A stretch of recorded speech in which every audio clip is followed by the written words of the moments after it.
आजची गोष्ट आहे लांडगा आणि करकोचा. एकदा एक लांडगा एक प्राणी खात होता आणि घाईघाईने खात असताना त्याच्या घशात एक हाड अडकले. खूप प्रयत्न करूनही ते हाड घशातून बाहेर पडत नव्हते. आता तो एका बिकट परिस्थितीत अडकला होता. मग त्याला एक करकोचा दिसला आणि त्याची लांब चोच दिसली. त्याला पाहून त्याच्या मनात विचार आला की करकोचा त्याला मदत करू शकेल आणि तो करकोचाकडे मदतीसाठी गेला.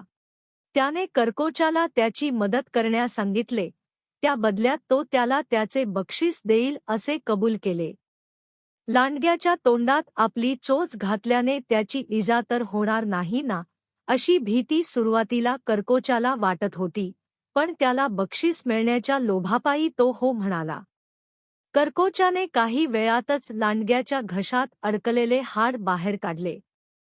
हाड बाहेर येताच लांडगा तेथून चालायला लागला तेव्हा सारस म्हणाला, "माझे बक्षीस." तर लांडगा म्हणाला, "मी तुझे डोके चावता माझ्या तोंडातून तुझे तोंड बाहेर काढू दिले इतके पुरेसे नाही का? ते तुझे बक्षीस आहे." नैतिक शिकवण: स्वाभिमान नसलेल्या व्यक्तीला मदत केल्याबद्दल कोणत्याही प्रतिफळाची अपेक्षा करू नका. स्वार्थी लोकांसोबत राहून तुम्हाला त्यांच्याकडून कोणतीच मदत मिळणार नाही. जर तुम्हाला अशा छान छान गोष्टी ऐकायच्या असतील तर माझ्या चॅनेलला फॉलो, लाईक, शेअर आणि सबस्क्राईब करा.